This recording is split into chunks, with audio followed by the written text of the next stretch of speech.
সত্য কাহিনী, যদিও কাহিনী শোনানোর অভ্যাস আমার নাই, কিন্তু কাহিনীটা সত্য। বলে এক হিন্দু ফ্যামিলি আর মুসলমান ফ্যামিলি পাশাপাশি থাকতো। তো বাচ্চা তো বাচ্চাই হয়, ও হিন্দু বোঝে না, মুসলমানও বোঝে না, ঠিক না? দুই মেয়ে মুসলমানের আর হিন্দুর একসাথে খেলতো। মুসলমানের স্ত্রী নিজের বাচ্চাকেই নিজেই পড়াইতো, কায়দা পড়াইতো। মেয়ে মেয়ের সাথে খেলতো, ও যে কায়দার সময় বসতো। বাচ্চাদের ব্রেন খুব কি হয়, শার্প হয়। তো শুনতে শুনতে পাশে বৈশাখ শুনতে শুনতে হিন্দু মেয়েও কায়দা শেষ করে ফেলছে।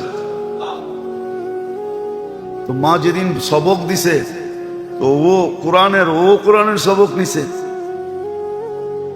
তো আস্তে আস্তে একটু একটু বড় হইতেছে আর বুঝতেছে, ঠিক না? ওই যে বান্ধবী, হিন্দুর বাড়িওয়ালারা তো জানে না, ও তো জানে বান্ধবীর লোকে খেলে, ওই বাড়িতে সময় কাটায়, নিজেরও আরো ফুর্তিতে আছে। যাক, আমার মেয়ের সাথে ভালো সখা, সময় ভালো কাটতেছে। তো মেয়ে কোরআন পড়তে পড়তে কোরআন খতমই করে ফেলছে। কোরআনের মহব্বত তো ডিলে ঢুকে গেছে, কিন্তু বাড়িতে কোনোদিন বলে নাই। হইতে হইতে আটটু বড় হইছে, তো কোরআন পড়তে পড়তে মনে মনে ইমান নিয়ে আনিছে, কিন্তু বাড়িওয়ালাদেরকে কিচ্ছু জানায় না। এমনকি বিয়ের বয়স হয়ে গেছে, বিয়ে যে হিন্দু ছেলের সাথে হয়েছে, সে আবার কাঠ্টার হিন্দু। এখন মেয়ে তো লুকায় রাখছে, আয়সা ওস্তাদনির সাথে মশওয়ারা করছে, এই অবস্থা, আমি করবোটা কি? তো বলছে, আমি তোকে একটা গিফট দিব, তুই যেই কোনো বাহানায় তোর বাড়িতে খুলবি না, শ্বশুর বাড়ি নিয়ে যাবি। তো গিফট দিছে খুব সুন্দর বক্স টক্স কইরা, উপরে কিছু জিনিসপত্র দিয়া, নিচে কোরআন দিয়া দিছে। তো কোরআন শ্বশুর বাড়ি চলে গেছে। স্বামী যখন কাজে যায়, অফিসে যায়, এই মেয়ে কোরআন পড়ে, আসার আগে আবার লুকায় রাখে, আসার আগে লুকায় রাখে। দিন যাইতে যাইতে প্রেগনেন্ট হয়ে গেছে। এখন ওর ডাবল চিন্তা বাড়ছে, আমার বাচ্চা হওয়ার পরে কি হবে? এটা তো কলেমা পড়াইতে পারবো না। আল্লাহর কাছে খুব দোয়া করতেছে। তো স্বামী অসুস্থ হয়েছে, টেস্টে বাহির হয়ে আসছে তার ক্যান্সার। স্ত্রীর কাছে কানতে কানতে বলছে, তুমি এত ভালো রূপে গুণে সর্বদিক দিয়া, কিন্তু আমি তো কয়েকদিনের মেহমান, তোমাকে হারায় ফেলবো। বলছে, কি হয়েছে? ক্যান্সার, ডাক্তার টাইম দিয়া দিছে, আমি এতদিন বাঁচবো। মেয়ে বলতেছে যে আমি তোমার চিকিৎসা করতে পারি, কিন্তু আমি যা বলবো তুমি সুস্থ হওয়ার পরে যদি আমাকে মানতে পারো, আমার প্রতিশ্রুতি রক্ষা করতে পারো। মেয়ে ভাবতেছিল এটা আল্লাহরই কোনো কাজ। তো বলছে, ঠিক আছে, তুমি চিকিৎসা করো, আমি ভালো হয়ে গেলে তুমি যা বলবে আমি তা করবো। তো মেয়ে ডেলি সূরা ফাতিহা পড়াকে, কেন ওস্তাদনিকে দেখছে, কেউ আসলে সূরা ফাতিহা পড়া ফু দিয়া দিতেন। সূরা ফাতিহা পড়া ফু দেওয়া শুরু করছে। সূরা ফাতিহা তো সব রোগের শেফা, আমরা ব্যবহার করতে জানি না। হ্যাঁ, বন্দুক আছে, ট্রেনিং নাই, অথবা বন্দুক আছে, গুলি নাই, ঠিক না? বন্দুকও নতুন, গুলিও নতুন, আমার ট্রেনিং নাই, তো এটা চলবে কেমনে? আমাদের একিন নাই। তো সে সূরা ফাতিহা পড়া ডেলি স্বামীকে সকাল বিকাল ছাড়তো। তো সে জিজ্ঞেস করতো, তুমি ঠিক কি করো? বলছে, আমি তোমার চিকিৎসা করতেছি, তুমি আশ্বস্ত থাকো, তুমি ভালো হয়ে যাবে। তো মাস 2 মাস পরে যখন আবার টেস্ট করছে, ডাক্তাররা বলে, না, তোমার ভিতরে ক্যান্সারের কোনো কিছুই নেই। হইছে কিনা এটাও, হইছে কিনা এই লক্ষণও নেই। তো সে রিপোর্ট নিয়ে খুশিতে খুশিতে আসছে।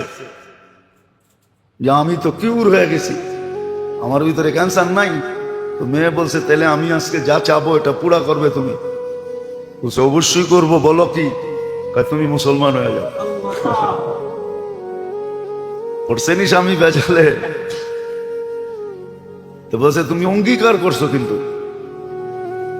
এখন স্ত্রী ভালো হইলো যার হাতে হয়ে গেছে মুসলমান, বলছে এটা বলা যাবে না, আমার বাড়িতেও বললে জব, তোমার বাড়িতে বললেও জব, বিলকুল জব করে ফেলবে।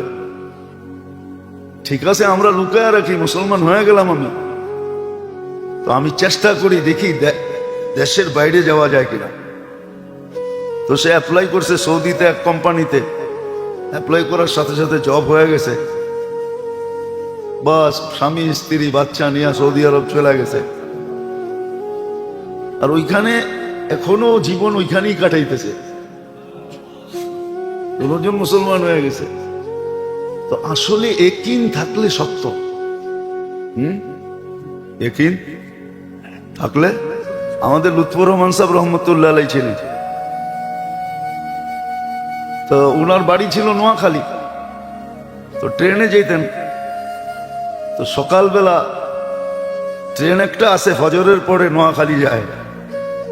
তো উনি ট্রেনে যেতেছিলেন, লালবাগের এক সাথী তো হুজুরে যে কাকরাইল পায় নাই, জিজ্ঞেস করছে কই গেছে? কয় বাড়িতে, কমলাপুর গেলে পাইবা। তো ছুটতে ছুটতে ছুটতে আসছে, সে ট্রেনে উঠা কয় হুজুর একবার পানি পড়া দিছিলেন, ভালো হয়ে গেছে, আরেক জোড়া দেন। তো হুজুরে পানি পড়া দিয়া দিছেন। সামনে এক জেনারেল শিক্ষিত ছিল, তো হুজুরে বলতেছিল হুজুর আপনার করে ভালো তো লাগে, কিন্তু এইগুলাতেই ভাল লাগে না, এত বড় রোগ হইছে, আপনি ওরে পাঠাইবেন ডাক্তারের কাছে, আপনি দিয়া দিয়েছেন পানি পড়া।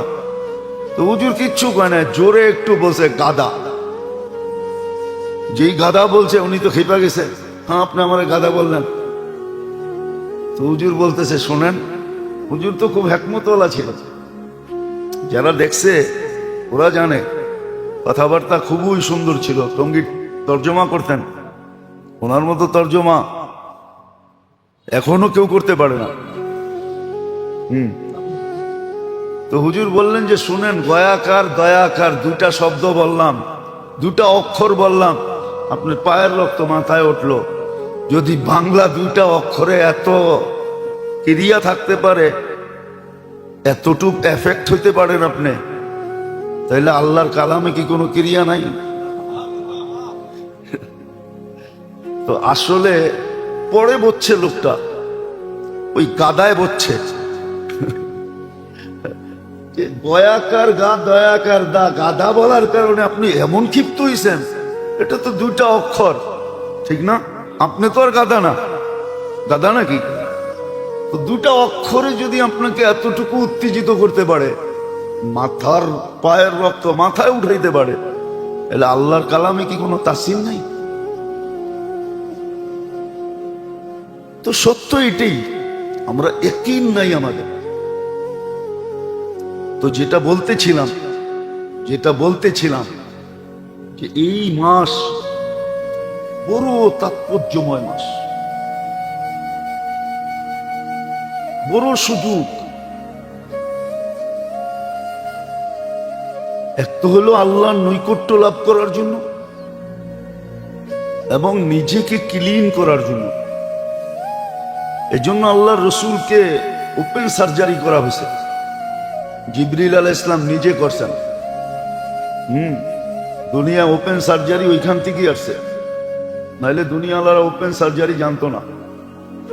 শক্কে সদর যেটাকে বলে, সিনা চাক করা, এটা জিবরিল আলাইহিস সালাম থেকে মানুষ শিখছে, আল্লাহর রসুলের করছেন, এই জন্য শিখছে। তো মেরাজের রাত্রে কাবার ভিতরে নিয়া ওপেন সার্জারি করা হয়েছে, কিছু বাহির করছেন, জমজমের পানি দিয়া ধুইছেন, তারপরে কিছু ঢুকানো হয়েছে। এটা ইঙ্গিত দিতেছেন, এটাই ইঙ্গিত দিতেছেন আমাদেরকে, এটাই ইঙ্গিত দিতেছেন আমাদেরকে যে এই মাস ভিতরের পাওয়ার নেওয়ার মাস, ভিতরটাকে আলোকিত করার মাস। ভিতরটাকে আলোকিত করার মাস। ভিতরে যেগুলো আছে ওগুলা সব ক্লিন করার মাস। মানুষের ভিতরে জন্মগত অনেক কিছু আছে, লোভ আছে, লালসা আছে, হিংসা আছে, বিদ্বেষ আছে,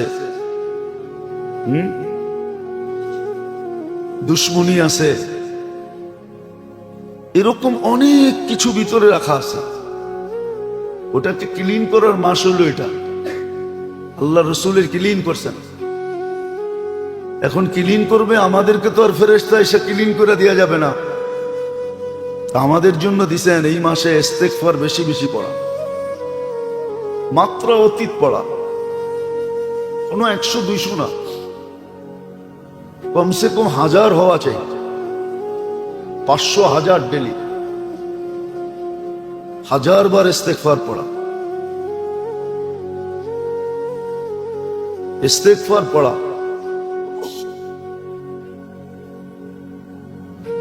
আর বেশি বেশি এই মাসেই উচিত কলেমা খুব বেশি পড়া। কলেমা খুব বেশি পড়া, কেননা কলেমা যত পড়বে, লা ইলাহা ইল্লাল্লাহ যত পড়বে, তব তো ইমানের ভিতরে নবায়ন হতে থাকবে। এই জন্য হাদিসে আছে জাদ্দিদু ঈমানাকুম, ইমান নবায়ন করো। বলছে ইমান আবার নবায়ন করব কিভাবে?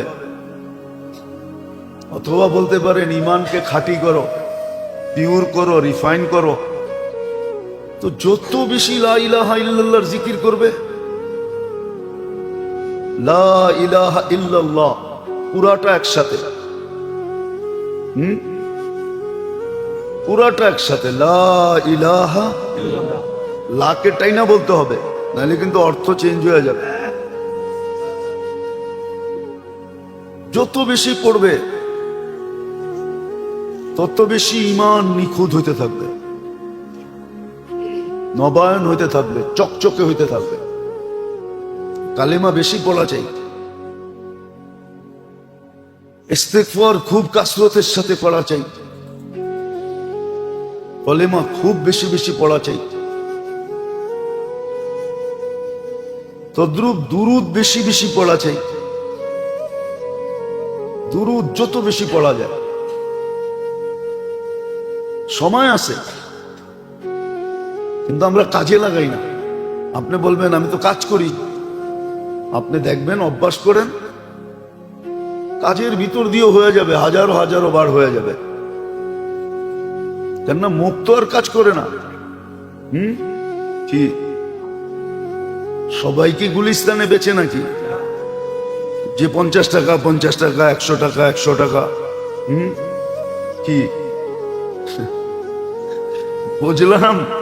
ওইখানে যারা বেচে ওরা নিলে সময় পায় না, 100 টাকা 150 টাকা যেটা নিবেন 100 টাকা, ও বলতে বলতে সময় পায় না। বাকিরা কি করে? ইচ্ছা করলে ও পায়, ইচ্ছার উপরে নির্ভর। আর প্রথম তো যেটা বললাম, বেশি বেশি সদকা করা। তো এটা নৈকট্যের মাস ছিলেন, মেরাজের মাস। মেরাজ আমাদেরকে এগুলোই ইঙ্গিত দেয় যে এই মাসটা কতটুকু তাৎপর্যময়, কতটুকু গুরুত্বপূর্ণ, কতটুকু দামি। আবার আরেকটা এটাই, এটা ইবাদত বন্দেগীর মাস, নাইলে কোরআন এই ইঙ্গিত দিতেন না। 4 মাস যে হারাম, নিষিদ্ধ 4 মাসের প্রথম মাস হলো রজব। আর এখানে ইঙ্গিত আছে ফালা তুযালিমু ফীহিন্না আনফুসাকুম। কোরআন বলতেছে যে এই মাসে গুনার কাছে যেও না, 4 মাস কমসে কম। যেমন অনেক সময় বলে আল্লাহ জান্নাতে আদম আলাইহিস সালামকে সব খাইতে বলছেন, কিন্তু ফালা তাকরাবা হাদিহিস শাজারা, খালি এটার কাছে যাও না, বাকি সব খাও, যত মনে চায় খাও, কিন্তু একটার কাছে খালি যাও না।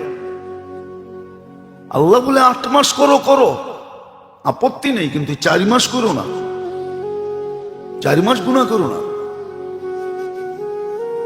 আমরা আসলে বলি যে সাহাবায়ে কেরামের যুগ ওটা অজ্ঞতার যুগ ছিল, আমরা শিক্ষিত যুগ। মাঝে মাঝে আমরা ভাবি, আবার কে কিভাবে নেন জানি না, মিডিয়ায় কথা চলে যেতেছে।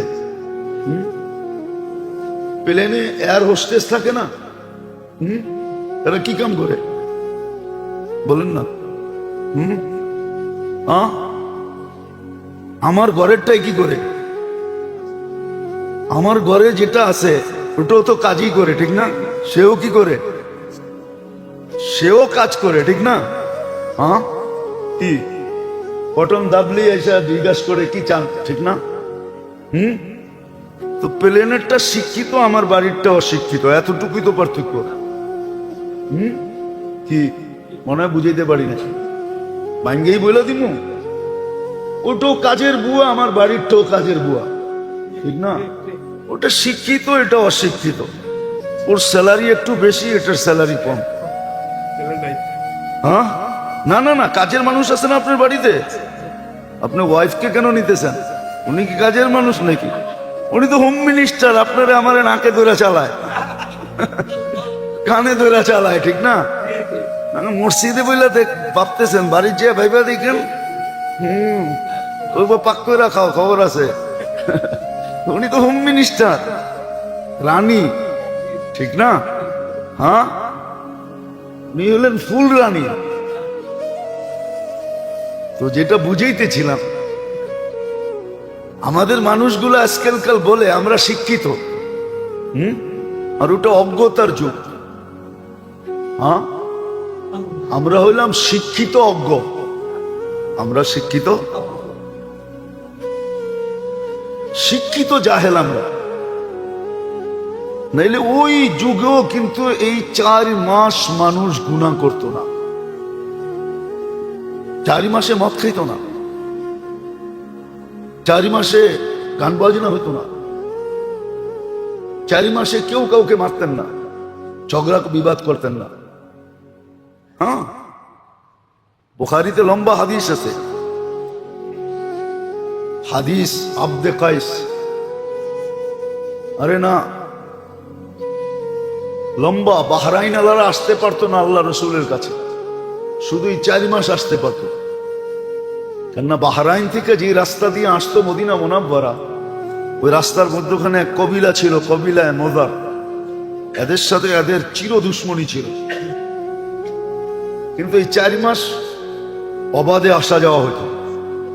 এদের ব্যবসা বাণিজ্য এই 4 মাসই হতো। তারা আল্লাহ রসুলের কাছে প্রথমে আইসা বলছিল, ইয়া রাসূলুল্লাহ, আমরা আপনার কাছে আসতে পারি না, সচরাচর আসা সম্ভব না, এই 4 মাসের ভিতরেই আমাদের আসতে হয়। রজব না না, জিলকাদা, জিলহজ্জা, মুহররম, এই 4 মাসই আমরা আসতে পারি। বিদা আমাদেরকে যেটা বলবেন এরকম বলবেন যে আমরা যদি নাও আসতে পারি আর অবস্থার কারণে, তাহলে যেন আমরা জান্নাত পাওয়া যাই। আমাদেরকে যা বলবেন সব জিস্ট বলবেন, চোখা চোখা বলবেন। আল্লাহ রসুল এদেরকে এরকমই বলতেন। তো আপনি যদি ওটাকে অন্ধকার যুগ বলেন, নিরক্ষরের যুগ বলেন, মেনে নিলাম, কিন্তু ওরাও অজ্ঞ ছিল, আর বর্তমানে আমরাও অজ্ঞ। কিন্তু ডিফারেন্স কতটুকু? ওরা অশিক্ষিত অজ্ঞ, আমরা শিক্ষিত অজ্ঞ। আমরা কি ওরকম, যেরকম আমার বাড়িটা যেরকম বিমান, কেন বড় বড় হোটেলে আছে, ওটাও ওরকমই, একই। কি বললে তো আবার রাগ হয়ে যায় কিনা? ওই জুতার ফ্যাক্টরি যে দিছে ও মুচি, যে আমার মহল্লায় বইয়া শিলায় ও মুচি। ওরে কয় শিল্পপতি, ওরে কয় মুচি, ঠিক না? দুজনে কি করে? কি জুতা বানায় না? না জুতা বানায় না। প্লেনও যে চালায় ও ড্রাইভার, আর রিক্সা যে চালায় ও ড্রাইভার, শব্দ তো একটাই। তো ওই যুগের মানুষগুলা অজ্ঞ ছিল, কিন্তু অশিক্ষিত অজ্ঞ, আর আমরা আজকে অজ্ঞ শিক্ষিত অজ্ঞ, এতটুকু ডিফারেন্স। নাইলে এই 4 মাসে নিষেধ ছিল, আল্লাহর নিষেধ 4 মাস গুনাহ করো না। ফালা তুযালিমু ফীহিন্না আনফুসাকুম ইন্না ইদ্দাতাশ শুহুরি ইনদাল্লাহি 12 শাহরা মিনহা আরবাআতুন হুরুম।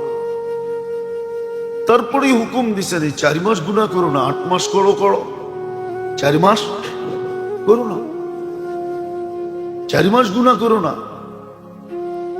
রজবে করো না, জিকাদায় করো না, জিলহজ্জে করো না, মুহররমে করো না, আর রমজানে তো করবেই না, কেননা ওটা তো রোজার মাস। কি মাস? রোজা বোঝেন? সব কিছুর থেকে রোজা, সব কিছুর থেকে, সব কিছুর থেকে, সব কিছুর থেকে না খায়া থাকা রোজা, এটাই সব কিছুর থেকে রোজা। তো এতটুক নিষেধ ছিল যে 4 মাস গুনাহ করো না। কিন্তু তাকাইলে দেখা যায় এই 4 মাসের ভিতরে অনেক কিছু আসে, ঠিক না? এইবার 4 মাসের ভিতরে অনেক কিছু আসে যেগুলো আমরা করি, সচরাচর করতেছি, সচরাচর করতেছি আমরা। তো যেটা বুঝাইতেছিলাম, আল্লাহ করো বুঝে আসো, এই মাসটা কিন্তু নৈকট্যের মাস। আল্লাহর সাথে সম্পর্ক জোড়ার সবচেয়ে পাওয়ারফুল, অল্প সময় কিন্তু সম্পর্ক, ঘনিষ্ঠতা, বন্ধুত্ব, নৈকট্য এতটুকু হবে যে 1000 না লক্ষ বৎসরে যতটুকু সম্ভব না, এতটুকু এই মাসে সম্ভব। কিন্তু করতে পারবে ও যে এটাকে আসলেই এই মাসের জন্য নির্ধারিত মনে করে, যে আমার নৈকট্যের জন্য এই মাসটা দেওয়া হয়েছে, আমি যেন আল্লাহর খুব কাছে হই। এতটুকু বরকত অর্জন করতে পারি যে শুধু নিজে খাবো না, আমার মাধ্যমে হাজারো মানুষ খাবে, হাজারো মানুষ চলবে। এতটুকু বরকত অর্জন করতে পারে, শুধু ফ্যামিলির না। ইচ্ছা যদি করে, বরকতের মাস এটা, তাহলে এতটুক বরকত আল্লাহর কাছ থেকে ঘনিষ্ঠতার মাধ্যমে নিতে পারে যে সে একা ব্যবহার করবে না। আল্লাহর উক্তি এটাও আছে, ওয়ালি বারাকাতি লা নিহায়া, আমার বরকতের কোনো সীমা রেখা নেই। হাদিস পুরাটা এরকম, ইদা উতিতু রাদিতু ওয়া ইদা রাদিতু বারাকতু, আমাকে যখন মানা হয় তো আমি রাজি হয়ে যাই, আমি পয়টা যাই, পয়টা। আল্লাহর জন্য এই শব্দ শোভনীয় না, তারপরেও বলতেছি বুঝানোর জন্য। আল্লাহ বলে আমি রাজি হয়ে যাই, আর আমি যখন রাজি হয়ে যাই বরকতের দরজা খুলে দিই। আলি বারাকাতি লা নিহায়া, আমার বরকতের কোনো সীমা রেখা নেই। আবার উল্টা হাদিস আছে, ইদা উসিতু গাদিবতু, আমার নাফরমানি যখন হয় তো আমি নারাজ হয়ে যাই। ওয়াইদা গাদিবতু লাআনতু, আর আমি যখন নারাজ হই তো আমি লানত বর্ষণ করি। ওয়াল লানাতু তাবলুগু সাবআ মিনাল ওয়ালাদ, ওই লানত 7 জেনারেশন পর্যন্ত ভোগ করতে থাকে। আছে, আপনাদেরকে আমি চোখে আঙ্গুল দিয়ে দেখাইতে পারি, চোখে আঙ্গুল দিয়ে দেখাইতে পারি, আঙ্গুল দিয়ে দেখাইতে পারি। এক সময় আমাদের দেশে, এখন তো জুলুমের ধারা এক এক সময় এক এক রকম থাকে। আগে জমিদারি প্রথার জুলুম ছিল, জমিদারি প্রথার জুলুম ছিল, প্রজাদের উপরে সেমন জুলুম ছিল। কর না দিতে পারলে, বাকিগুলা বললাম না, বাকিগুলা বললাম না, জুলুম ছিল। হ্যাঁ, বিলুপ্ত হয়ে গেছে। আপনি দেখেন অধিকাংশ জমিদার ফ্যামিলি দেখবেন আর গুড়া দাঁড়াইতে পারে না, আর গুড়া পারে না। এই জন্য পরিচয়ও দেয় না। পরিচয় 2-4টা ছাড়া, 2-4টা ছাড়া পরিচয়। নাহলে কিন্তু জমিদার কম ছিল না, জমিদার কম ছিল না, কিন্তু অনেক ছিল। এই জন্য দেখবেন এদের ফ্যামিলির নামও নিশান নাই। যেমন মোগলদের কোনো সন্তান এখন নাই, কোনো সন্তান নাই। যদি একদিন 24 ঘন্টা আল্লাহ বাহির না করলো, 25তম ঘন্টায় যুবক তুমি কোথায় থাকবে? তোমার গুগলকে জিজ্ঞাসা করো, গুগলকে। আমার বয়ান ট্যাপ করতে হবে না, গুগলকে জিজ্ঞাসা করো, দুনিয়ার বিজ্ঞানকে জিজ্ঞাসা করো যে 24 ঘন্টা যদি আমার ভিতর থেকে কার্বন ডাই অক্সাইড বাহির না হয়, আল্লাহ কুদরত দিয়ে বাহির না করেন, তাহলে আমি 25তম ঘন্টায় কোথায় থাকবো? জমিন তো শুধু অভিযোগ করে না, শুধু শুধু করে না অভিযোগ। আপনি ভাববেন জমিন আমার দুশ্মন। আলা কুল্লা ইয়াউমিন হাদিসের শব্দ, প্রতিদিন আল্লাহকে বলে আল্লাহ অনুমতি দেন না। আর কত সব আপনার, নাফরমানি করে আপনার চলে যেতে হবে। বিদায় আসেন চিন্তা করি। কথা লম্বা হইলে কিছু হবে এমন না, দীর্ঘ কথা হইলেই যে কিছু হবে এমন না। কখনো অল্প কথাও মানুষের দিলে রেখাপাত করতে পারে। কথা দিলে কাটতে হবে। আমাদের চিন্তা করা উচিত যে আল্লাহর কাছে আমি মূল্যায়িত হব কি দ্বারা, কোন জিনিস দ্বারা মূল্যায়িত হব? আল্লাহ আমাকে মাপবেন কোন মাপকাঠি দ্বারা? মূল্যায়িত হব কি দ্বারা? আজকে এটা না চিন্তা করার কারণে 200 কোটি মুসলমান দুনিয়াতে, 200 কোটি, 1 কোটি 2 কোটি না, 200 কোটি মুসলমান। 70% সমগ্র দুনিয়ার সম্পদ মুসলমানদের কাছে। 70%, 70% সম্পদ মুসলমানদের কাছে। তারপরও দুনিয়ার মুসলমান আজকে সবচেয়ে বেশি নির্যাতিত, অবহেলিত, সবচেয়ে বেশি অবহেলিত দুনিয়ার মুসলমান। আজকে দুনিয়া নিয়ে বলতেছে, চিন্তা না করার কারণে যে আমি মূল্যায়িত হব কি দ্বারা, আল্লাহর কাছে কিভাবে মূল্যায়িত হব। আজ আর কাল, আজ বাদিয়ে দিলাম, কালকেটাই নিলাম, কালকে কি দ্বারা মূল্যায়িত হবে? বাবা উচিত, যুবক তোমাদেরও বাবা উচিত।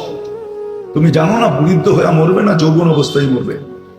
কেন হাদিসে আছে, আল্লাহ নিজে এই জন্য যুবকদেরকে সতর্ক করেন, শাবাব লা ইয়াক্তারুকা শাবাবুকা, যুবক যৌবন যেন তোকে ধোঁকা না দেয়, বিমুখ না করে, মাতাল না বানায়, পাগল না করে। কামনির সাফ সাবাকা কাইলাল মউত। তুই কি চোখে দেখিস না কত যুবককে আমরা যৌবন অবস্থায় কবরের কোলে শোয়ায় দিছি? ইচ্ছা করলে তো তোকেও শোয়ায় দিতে পারে। কম দামি জিনিস তো দেন না আল্লাহ। যৌবন কি কম দামি? আমি দেখাই, দেখি আপনারা একমত হন কিনা। এক যুবকের যৌবন যদি এক পাল্লা রাখা হয়, একদিকে রাখা হয়, সমগ্র জগতের ধন সম্পদ যদি আরেক দিকে রাখা হয়, আমার বিশ্বাস যুবকের যৌবনের দাম বেশি হবে। বেশি কি বেশি না? হ্যাঁ, তুমি আজকে আকর্ষণের পাত্র কি দিয়া বলো? যুবক বলুক না, আকর্ষণের পাত্র কি দিয়া? হ্যাঁ, তোমার জন্য ওড়না পেঁচায় জ্বলতে চাই কেন? তোমার চেহারা দেখা? কি দেখা? হ্যাঁ, আরে মনে হয় বাংলা বোঝোই না তোমরা। এরা মনে হয় ফিডার বুডার খায়, মনে হয় ফিডার খাও। হ্যাঁ, কি দেখা তোমার জন্য গলায় ওড়না নিয়ে জ্বলতে চায়? কি দেখা 14 তারিখে তোমারে মেসেজ দেয়, ফুল লয়া দাঁড়ায় থাকে? কি দেখা? যৌবন কে দিছে তোমাকে? বাবু চিন্তা করো। আর যদি বলো এটাকে এইখানেই মিটাইয়া দিয়া দিতে চাই, তাইলে তো কোনো সে নাই। যদি চাও যে এই 30-35 বছরের যৌবন আমি এইখানেই মাটির সাথে মিটাইয়া দিতে চাই, তুলির সাথ করে দিতে চাই, তাইলে তোমার সাথে কোনো কথা নেই। আর যদি তুমি চাও যে চিরদিনের এই 30-35 বছরের যৌবনের বিনিময়ে আমি চিরদিনের যৌবন নিতে চাই, আন্তাশিব্বু ফালা তাহরামু আবাদা, জান্নাতের চিরদিনের যৌবন। যুবক যৌবন হবে, আর কোনোদিন বুড়া হবে না। যদি চাও যে এইখানেই 14 তারিখ করে শেষ করে দিতে চাই, তাইলে যেমন খুশি তেমন 14 তারিখ করতে পারো, আমার কোনো আপত্তি নেই। আর যদি চাও যে জান্নাতে ডেইলি 4 বার 14 তারিখ করবো, তাইলে তোমার সাথে আমার কথা আছে, জান্নাতে ডেইলি 4 বার 14 তারিখ হবে। বেশিও হইতে পারে, 4 বারের বেশিও হইতে পারে। কারণ এটা যুক্তি বলে 100 পুরুষের যৌবন শক্তি দিবে, এটা কি পাওয়ার ব্যাংকে ভরে রাখার জন্য নাকি? এক পুরুষের যৌবন শক্তি লই এই অবস্থা, 100 যখন দিব তখন কি অবস্থা হইব, ঠিক না? মনে হয় বোঝে নাই কিছু, ফিডার খায় তো, বিয়া শাদী করে নাই, করতে বুঝবো। একজনেরটা লই তো এই অবস্থা, ঠিক না? এখনো বলে প্রবাদ বাক্য, আরে কি, আরে শরীরটা বুড়া হইলে কি, মনটা কি বুড়া হইছে? একজনেরটা পাই এই অবস্থা, তারপরে তো আমরা পুরুষ না। আমরা পুরুষ না, আমরা হলাম জেন্টস। আমাদের মহিলারা মহিলা না, এরা তো লেডিস। আমরাও পুরুষ না, পুরুষ অন্য জিনিস। পুরুষ তো কোরআনে বলছে রিজালুল্লাহি লা তুলহিহিম তিজারাতুন ওয়ালা বাইউন আন যিকরিল্লাহ। ওরা ছিল পুরুষ, সাহাবা পুরুষ ছিল। আমরা কি পুরুষ নাকি? সাহাবা পুরুষ ছিল, আল্লাহ ওয়ালারা পুরুষ। কারা? হ্যাঁ, ওরা পুরুষ। লাউড স্পিকার বাইরে আছে, ভিতরে থাকলে খুলে বলতাম ওরা পুরুষ, প্রমাণ দিয়ে দিতাম ওরা হলো পুরুষ। আমরা কি পুরুষ নাকি? এখনকার যুবক পুরুষ কোত্থেকে? ওরা হলো জেন্টস। যেই মাদক দুনিয়াতে বাংলাদেশে চলতেছে, ওটা ছোঁয়া লাগলেও তো যৌবন চলে যায়, খাওয়া তো দূরের কথা। বিশ্বাস হয় না আপনার কাছে? আপনি 1 সপ্তাহ পকেটে রেখে দেখবেন যৌবন অর্ধেক বাটা করে গেছে। এটার ভিতরে এমন লানত লাগানো আছে।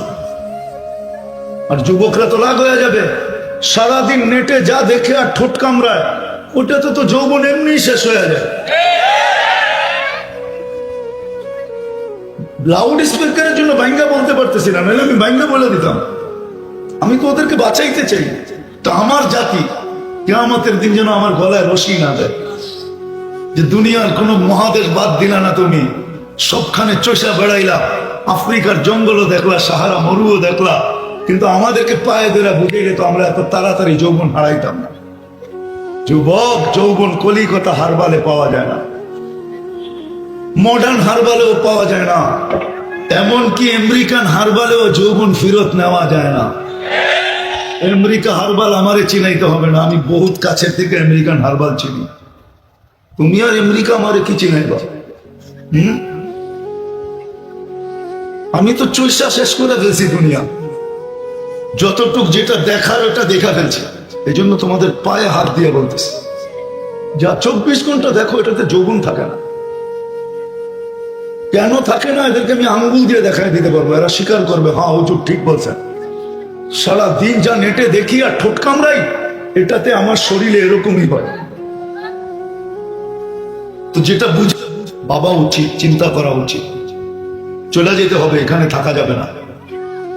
বিদায় মুসলমানের ঘরে জন্ম, উম্মতে মুহাম্মদী হিসাবে নির্বাচিত। আল্লাহ আমাকে মূল্যায়ন করবেন কি দ্বারা? দুনিয়ায় তো মূল্যায়িত হওয়ার অনেক জিনিস আছে। আজকে মুসলমান নির্যাতিত এই জন্যই, নাইলে মুসলমান নির্যাতিত হবে। আর আকাশ আকাশের জায়গায় থাকবে, সূর্য সূর্যর জায়গায়, সবকিছু তার গতিতে চলবে, আর মুসলমান নির্যাতিত হবে।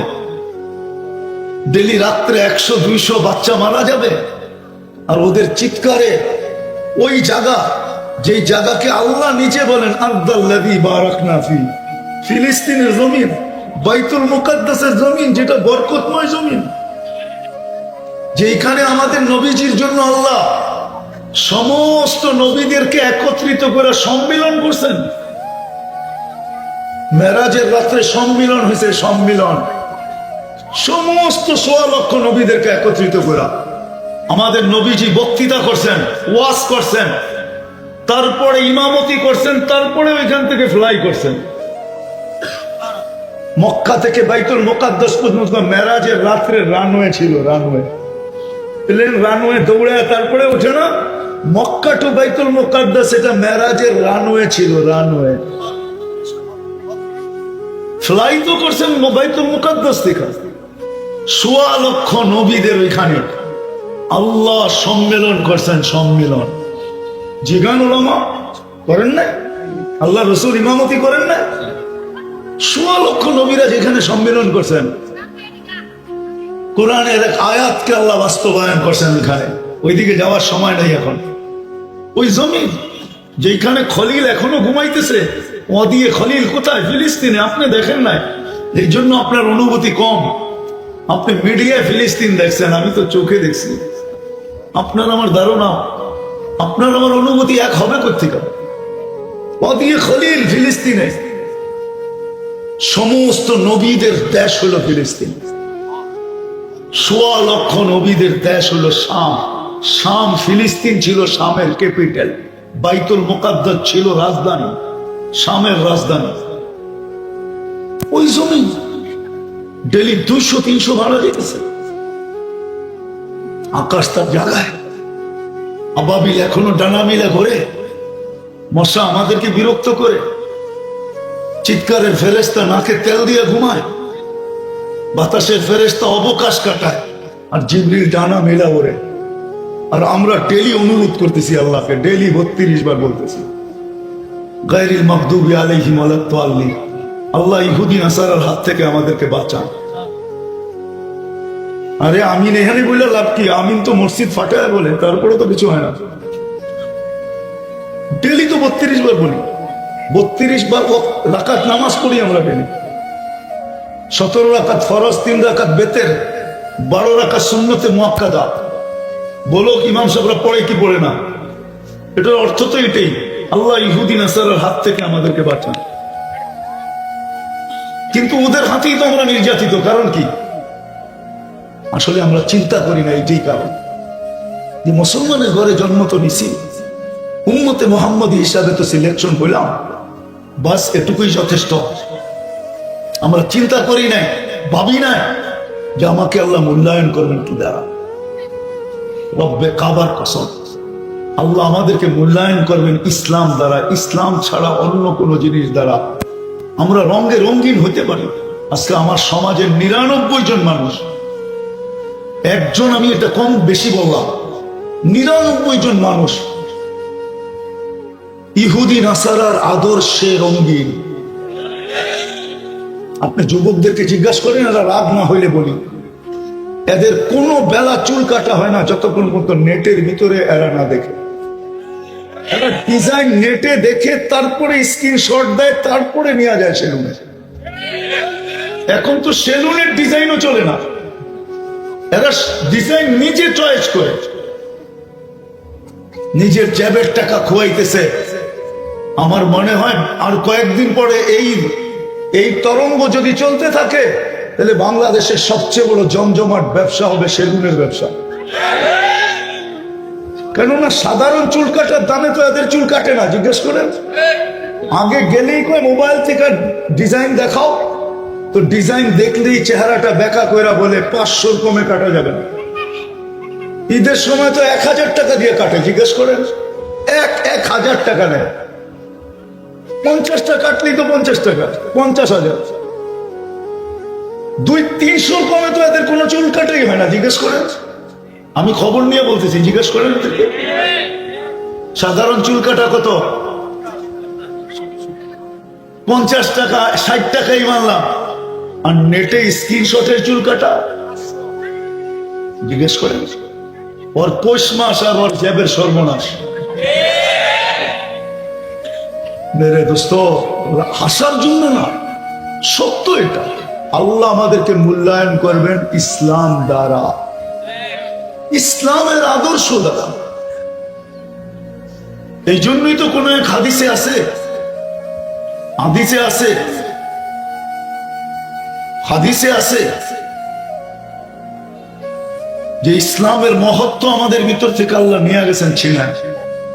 আজকে আমরা বিজাতির আদর্শে আদর্শবান। ইসলাম আমাদের ভিতরে নাই। ইসলাম দ্বারা মূল্যায়িত করবেন ইসলাম, নাইলে কোরআন চিৎকার দিয়া বলতো না, ওয়ালা তামুতুন্না ইল্লা ওয়া আনতুম মুসলিমুন। আল্লাহ, আপনি বলতেছেন মরতে না, তাইলে বুঝা গেল অন্য কিছু হইলে আর মালাকুল মউত আমার কাছে আসবে না। আপনি তো মরতে না করতেছেন। আল্লাহ বলে, বেকুব, তুই বুঝিস না, তোকে বুঝাইতে চাইতেছি, আমার কাছে মূল্যায়িত হবে ইসলাম দ্বারা। যা কিছু নিয়ে আসতে তো তোকে হবেই, কিন্তু আমার কাছে মূল্য হবে না।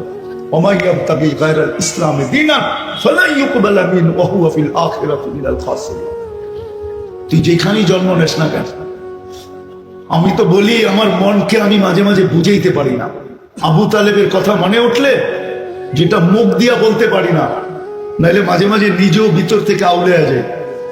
আউলানো বোঝেন? এলোমেলো বেঁধা যায়। যে যেই রসুল, যেই হাবিব, যেই বন্ধু, যাকে তৈরি না করলে কিচ্ছু করতেন না, ওই বন্ধুকে যিনি ৪৪ বছর বুকে রেখা পারলেন, উনি আজকে দুযোগে। হ্যাঁ, কি একটা প্রবাদ বাক্য তো আছে, ৭ খুন মাপ, ঠিক না? তাও তো হলো না, ঠিক না? একজনের জন্য হইতো, তাইলে তো মনকে বুঝাইতে পারতাম, ঠিক না? আপনারা তো তারিখ জানেন না, ইতিহাস জানেন না। ৬ বছর ৬ মাস বয়সের থেকে বাতিজাকে বুকে নিছেন। ওলামাদের ভিতরে মতানৈক্য আছে, আল্লাহ রসুলের ছায়া ছিল কি ছিল না, কিন্তু আমি বলি একটা ছায়া ছিল, যেই ছায়াটার নাম আবু তালেব। ২৪ ঘন্টা আল্লাহ রসুলের সাথে থাকতেন। ৫ বছর আল্লাহ রসুলের জন্য অবরুদ্ধ জীবন কাটাইছেন। ৪৪ বছর পর্যন্ত ছায়া ছিলেন। ৪৪। কি যারা বলে বুয়া, এগুলা কি? জমিদারের মোগলদের কোনো চশমা চেরাগ নাই, সব মিটতে মিটতে মিটে গেছে। ওই জুলুম ৭ জেনারেশন পর্যন্ত আল্লাহ পৌঁছায় দেয়। গজব। আর বরকতের কোনো সীমা রেখা নাই। এই জন্য মেরে দোস্ত, সুযোগ আল্লাহ নিয়ে আসছে। ইচ্ছা করলে নিজেকে ক্লিনও করতে পারি, বিলকুল পরিষ্কার করে ফেলতে পারি। আবার ইচ্ছা করলে নৈকট্যের বিলকুল কাছে চলে যেতে পারি।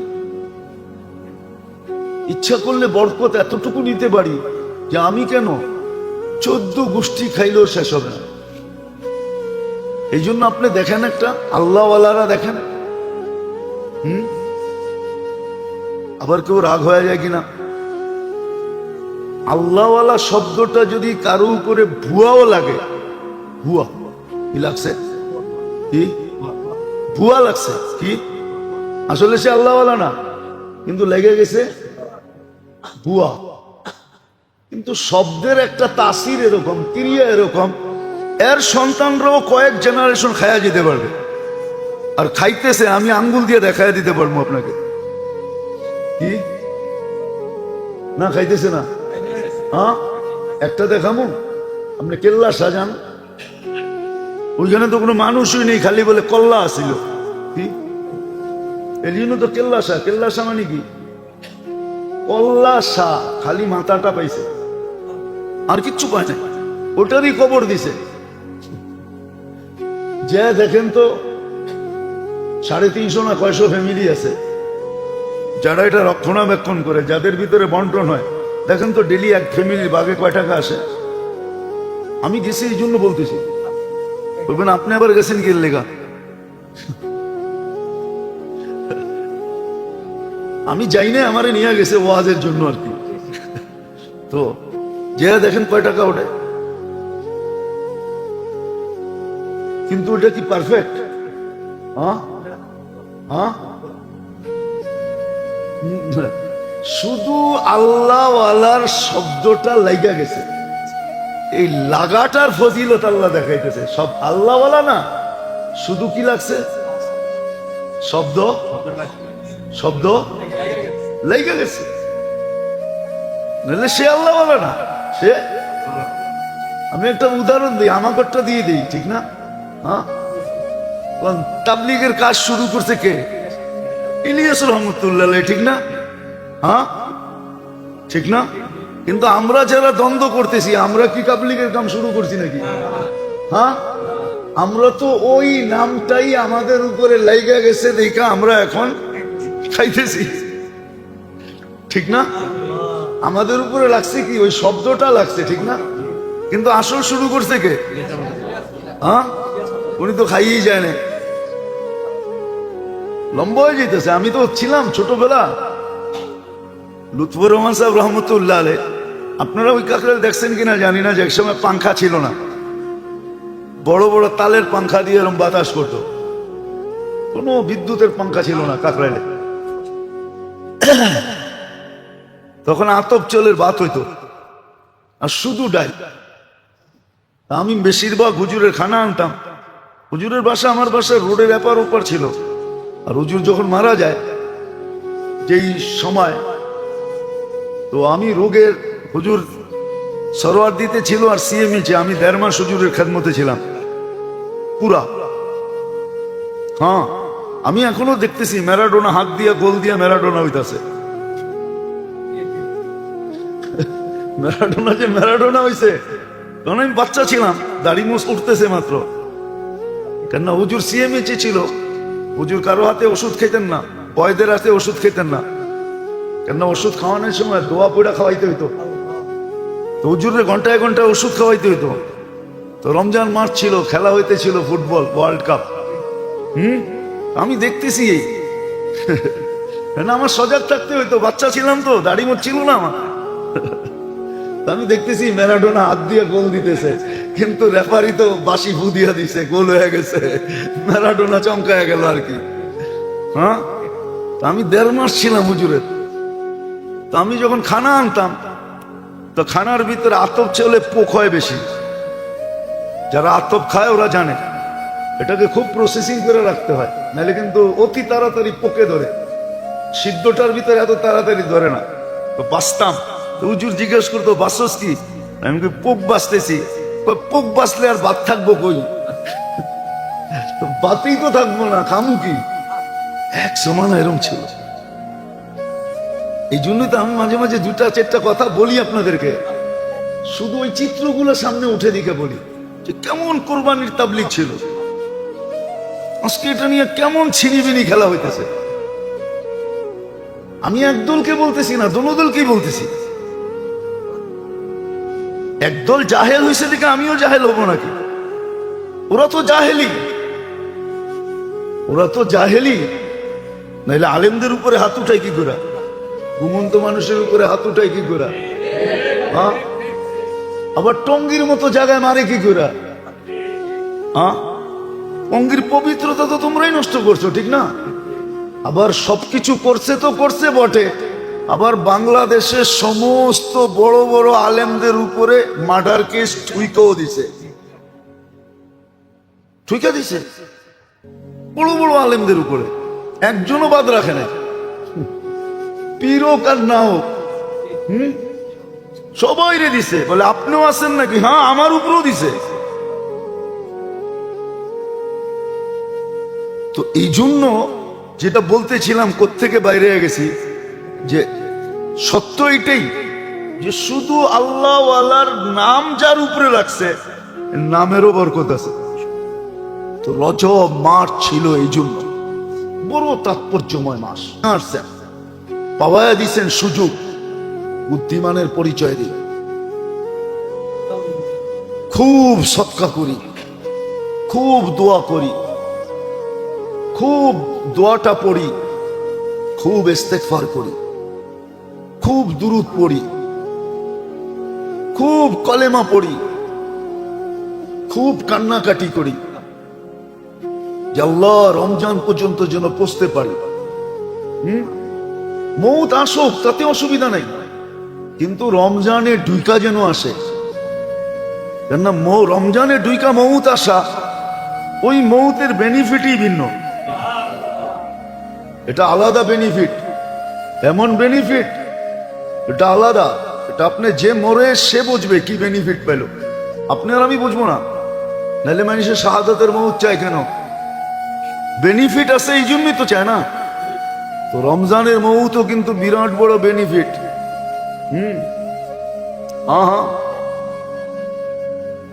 বরং রমজান পাইয়া আরেক রমজানের আগেও যদি মরল, তো রমজানে মরার বেনিফিট সে পাইতে থাকবে। একদিন আগেও যদি মরে, গত রমজান পাইলো, সারা বৎসর কাটায়া রমজানের একদিন আগেও যদি মরল, তো গত রমজানের বেনিফিট পাবে। এই জন্য খুব কাজে লাগাই। আল্লাহ আমাদেরকে বুঝার, আমল করার, এবং ঘরেও এটা চর্চা চালাই। ঘরালাদেরকেও তৈরি করি, মা বোনদেরকেও তৈরি করি। এখন থেকে অভ্যাস করি যে ঘরের কাজ কমায় দাও, ঘরের কাজ কমায় দাও, ইবাদত বন্দিগিতে সময় বাড়ায় দাও।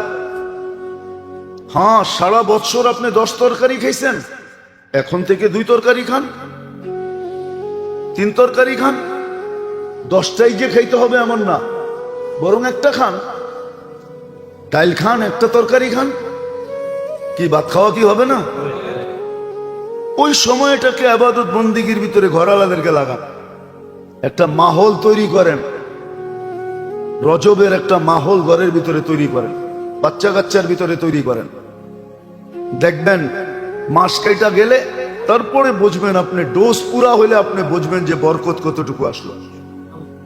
দিন যেতে থাকবে, আপনি বরকত দেখতে থাকবেন। আল্লাহ আমাদেরকে চলারও, বুঝারও, মানারও তৌফিক দান করেন। ওমা আলাইনা ইল্লাল বালাগ।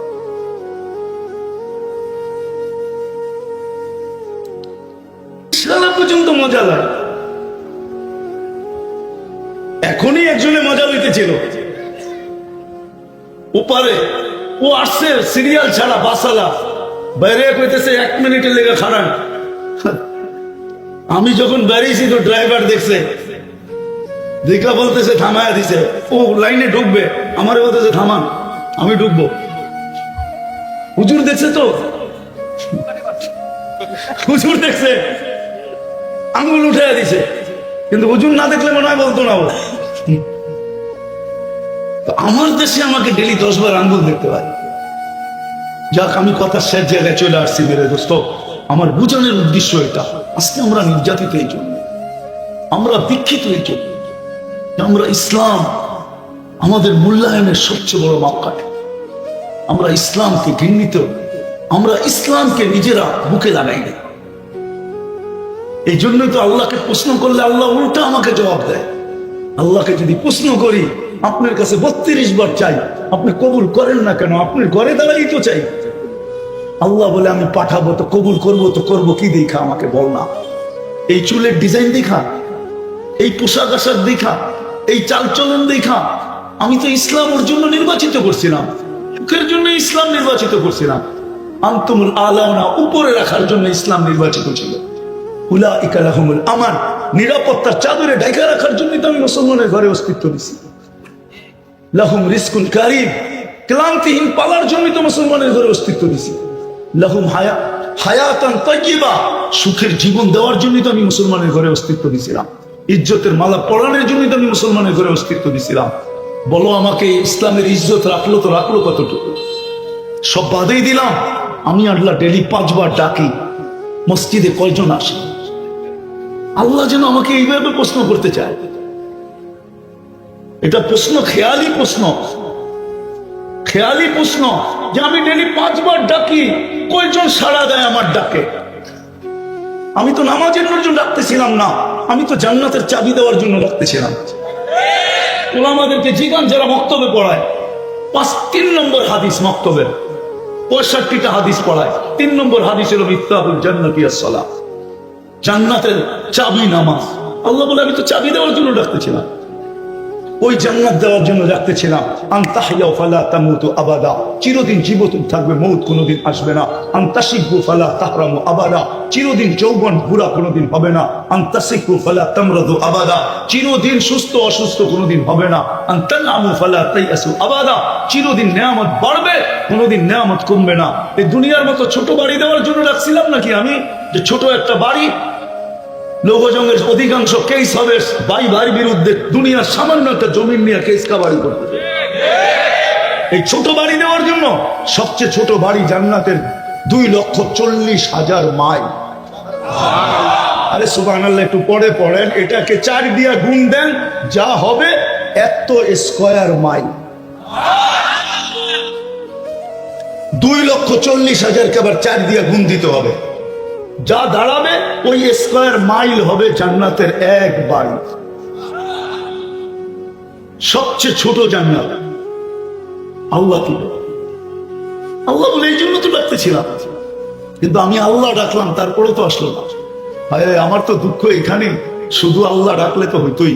আল্লাহ তো ডাকে না, রহমান ডাকে, রহিম ডাকে, মালিক ডাকে, কুদ্দুস ডাকে, সালাম ডাকে, মুমিন ডাকে, মুহাইমিন ডাকে, আজিজ ডাকে, জব্বার ডাকে, মুতাকাব্বিরুল খালিকুল বারিকুল মুসাব্বিরুল গফফারুল কাহ্হারুল ওয়াহ্হাবুর রাসাকুল ফাত্তাহুল আলিমুল কাবিদুল বাসিতুল খাফিদুর রাফিউল মুইসুল মুদিল্লুস সামিউল বাসিরুল হাকামুল আদলুল লতীফুল খবীরুল হালিমুল আযীমুল গফুরুশ শাকুরুল আলিয়ুল কবীরুল হাফিজুল মুকিতুল হাসিবুল জলিলুল করিমুর রাকিবুল মুজিবুল ওয়াসি আল হাকিমুল ওয়াদুদুল মজিদুল বাঈতুল শাহীদুল আকুল ওয়াকিলুল কবিকুল মতিনুল ওয়ালিকুল হামিদুল মুসি আল মুবদি আল মুঈদ আল মুহয়ি আল মুমীত আল হাইয়্যু আল কাইয়্যুম আল ওয়াজিদ আল মাজিদ আল ওয়াকিদ আহাদ আস সামাদ আল কাদির আল মুক্তাদির আল মুকদ্দম আল মুআক্কার আল আউয়াল ওয়াল আখির আল যাহির ওয়াল বাতিন আল ওয়ালি আল মুতাওয়ালি আল বাররুত তাওয়াব আল মুনতাকিম আল আফু আল রাউফ মালিক আল মুলক যাল জালাল ওয়াল ইকরাম আল মুকসিত ওয়াল জামি ওয়াল গনি ওয়াল মুগনি আল মানি আল দার আল নাফি আল নূর আল হাদি আল বদি ওয়াল বাকি আল ওয়ারিস ওয়াল রশিদ আস সাবুর জাল্লে জালালু নিরানব্বই পদের মালিক আল্লাহ।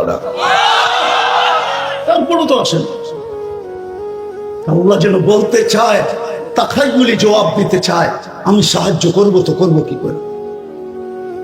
আপনি বলবেন আমরা কয়েকজন তো পড়ি, এটা তো উম্মত, এটা তো একটা জাতি, কয়েকজন পড়লে তো হবে না। দ্বিতীয়, আমরা মুহাম্মদুর রাসূলুল্লাহ ইজ্জত রাখলাম তো রাখলাম, যেটা দিয়ে আল্লাহ আমাদেরকে মাপবেন। ওয়াদা তো ছিল ইন কুনতুম তুহিব্বুনাল্লাহ ফাত্তাবিউনি ইউহিব্বুকুমুল্লাহ।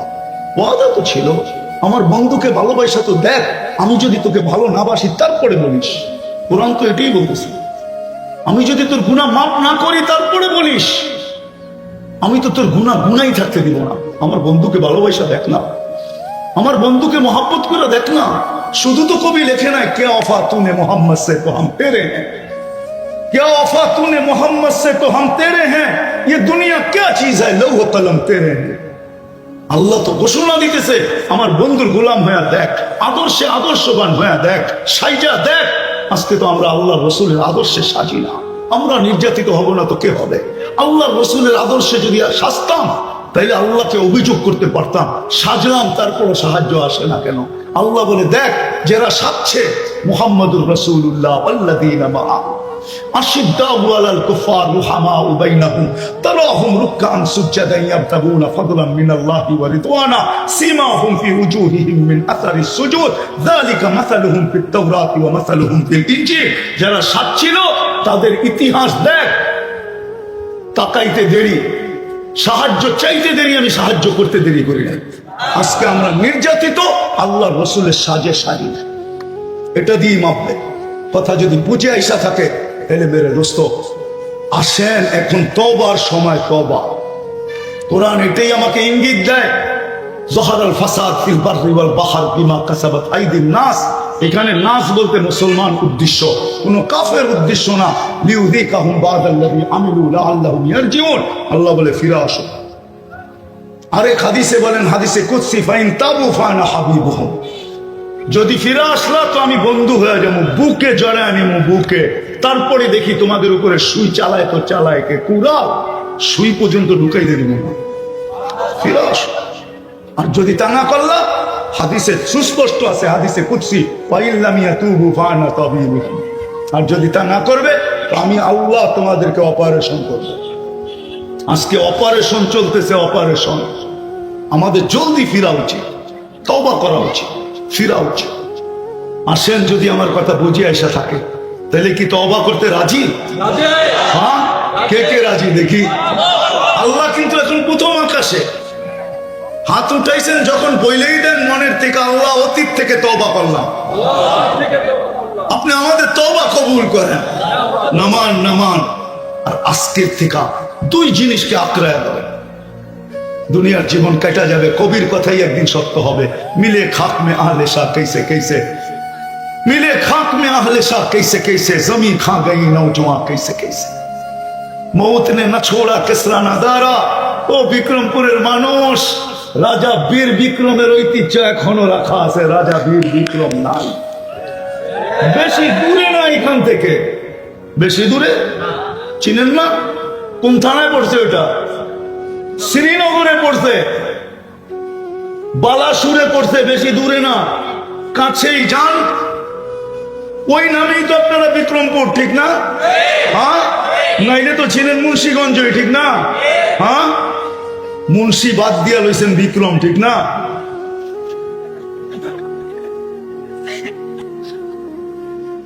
ঐতিহ্য আছে কিন্তু মানুষ নাই, সত্য এটাই।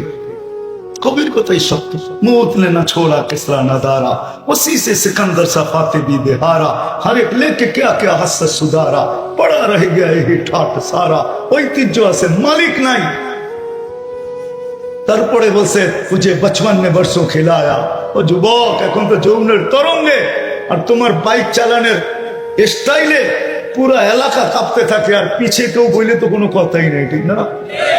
হ্যাঁ, একদিন তো এমনও ছিল, তুমি কই লুঙ্গি কই, ঘুমাচ্ছে লুঙ্গি পইরা, সকালে উঠা দে লুঙ্গি জানি কই গেছে গা। মায়া এসে হাসছে আর কইছে তুই কই আর লুঙ্গি কই। হ্যাঁ, বুড়া পে আকে ফের কে আকে সেটায়া। এখন বুড়া করে জিজ্ঞাসা করেন কি অবস্থা, ওই যে উঠলে বসতে পারে না, বসলে উঠতে পারে না। মসজিদে কি মুসল্লির চেয়ে চেয়ার বেশি, এই জন্যই তো আসছে, নাহলে কি চেয়ার আসতো নাকি মসজিদে? এখন বুড়া বসলে উঠতে পারে না, উঠলে দাঁড়াইতে বসতে পারে না, এই জন্যই তো চেয়ার আইছে মসজিদে, ঠিক না? কিন্তু কবি আগেও কয় তুঝে दुल्हा का रहूं सबसे आला, हुसीनत निराली हो फैशन निराला, यूं ही जिया करता है क्या मरने वाला, तुझे हुस्न ज़ाहिर ने धोखे में डाला, जगह जी लगाने का दुनिया